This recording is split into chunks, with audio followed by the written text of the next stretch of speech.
Alright, so today's video is going to actually encompass days 31 through 34, which is because if you saw my last video and you saw me trying to talk, it got even worse with days 31, 32, 33, and 34, and I couldn't talk. I couldn't say more than 3 or 4 words without kind of coughing or even spitting up stuff. So I guess that goes into what my condition was during that time. I had severe clots, gobs, I don't know what you call it, but saliva buildup in the back of my throat. It was pretty intense. I did a lot of spitting in different places and did a lot of rinses trying to get that out of there. And I think I covered it in one of the previous videos. If I didn't, well, here it is again, I suppose. Either way, the doctor said for breaking up all that saliva and stuff, he recommended the hydrogen peroxide and water mix.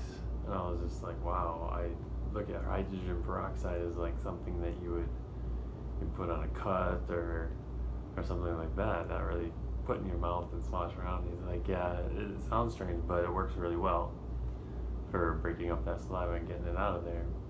Went to the store, and because of this whole COVID situation that's going on, I was unable to find any, of course, that or alcohol or any of those kinds of things. So yeah, I was kind of out of luck for that one. So I tried to continually gargle my regular sloshes and stuff like that, but it just every single day it was not only triggering my gag reflex, but it was making it hard for me to even breathe sometimes. Got a little panicky here and there, like during the night times and stuff, and because it got that extreme to where it was just in the back of my throat, and I had to do something.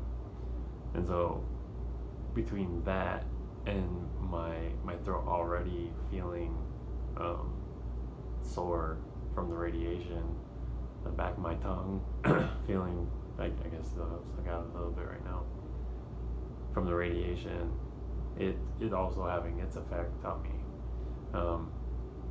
Yeah, all dealing with all of them all together was interesting, to say the least.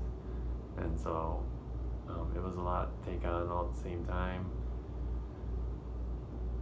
Couldn't even do 2 days. Yeah, so I had to combine just the whole entire rest of the week. And so yeah, that was pretty much Tuesday and Wednesday, just my regular radiation. I mean, shoot, it wasn't anything spectacular or anything like that. I mean, of course that probably contributed to how much was welling up in the back of my throat, but something I had to power through. And eventually I've gotten to the state where I am now, where I can talk with more than one word going out of my mouth and me not having to swash or anything like that. I mean, it still is a little harsh. My wife was asking me about why I'm not drinking Gatorade anymore, or sports drinks anymore, and I went back to straight water. Those sport drinks, interesting enough, it when this whole throat thing started with the big wads of saliva in the back of my throat, when I would drink those, it was almost like the sports drinks would just go around it and go down my throat and then dry my throat out instantly, as opposed to the water kind of like, I don't want to say broke it up, but it made it so that some of it seemed to be swallowable and it didn't irritate or dry out my throat. And so again, that's where the aloe water came in. That did seem to help with my throat. It did seem to help break up the saliva at least a little bit whenever I wasn't doing the saltwater baking soda rinse. The doctor was right. That's got to be your go-to. If you're going through this, that's got to be one of your definite go-tos. Is that one right there? Throughout the whole process, whenever I do my reflection on this whole entire thing, that's what I'm gonna put in there. Got to do it. Got to be diligent with it. Let's see what else. Condition in my back of my throat. It feels like I have bit myself on the back of my tongue a bunch of times. That's what it feels like. But it's still not impeding my eating or anything like that. Just my drinking a little bit, and from time to time my breathing and stuff. So yeah. So whenever I did talk to the doctor and the nurse on Thursday, once again, they said it looked like I was doing really well, especially for this stage, and they asked me about how I was going to go forward after the treatments and stuff, where I was going to do my recovery, things like that. And I let them know what was going on, and so they gave me like a sheet to let me know what they expected from me. I'm going to follow up with the radiation doctor in a month to let him know my condition. I think it's a month after my last treatment or something like that, or maybe it's a month after that Thursday. I think it's a month after that Thursday. I have to look at the paper to be sure. But he just wants to know my condition a month out, see how I'm doing. But there's a condition to that. He said every week, twice a week, I'm to do my weight, take my weight. And if during any week I lose more than 5 pounds, I'm supposed to contact them. Or if I lose 10 pounds within the month, they want me to contact them.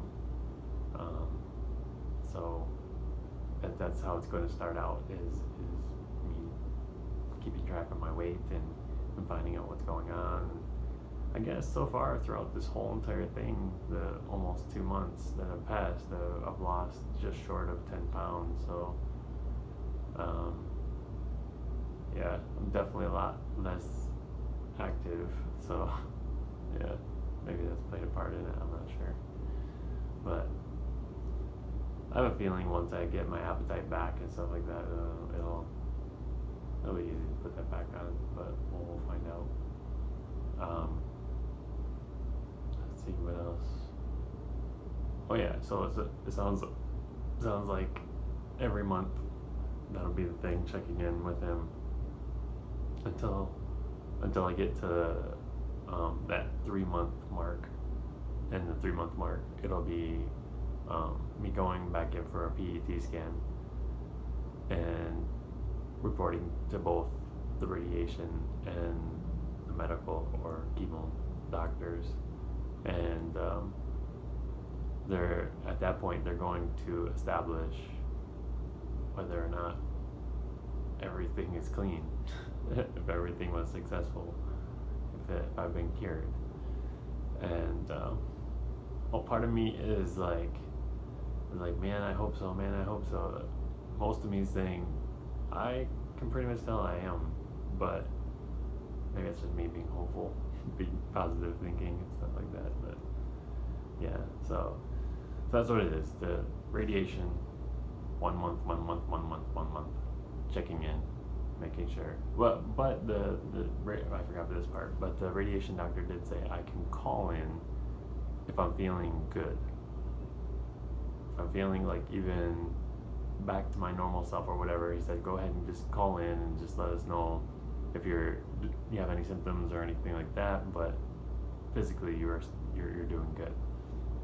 But the chemo doctor, for him, that's going to be a common thing. But that was the one that's 3 months down the line.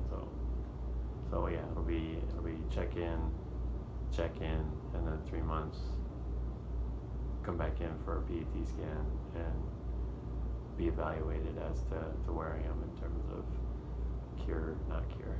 So then from there, I don't know, if I remember correctly, I think it might be another 3 months after that, and then something, but maybe I'll check back in to let everyone know what's going on here, and just continue to go forward. I mean, it started off really slow. Every day seemed to be like not so fun. There was factors, but I mean, still at the end of the day, it was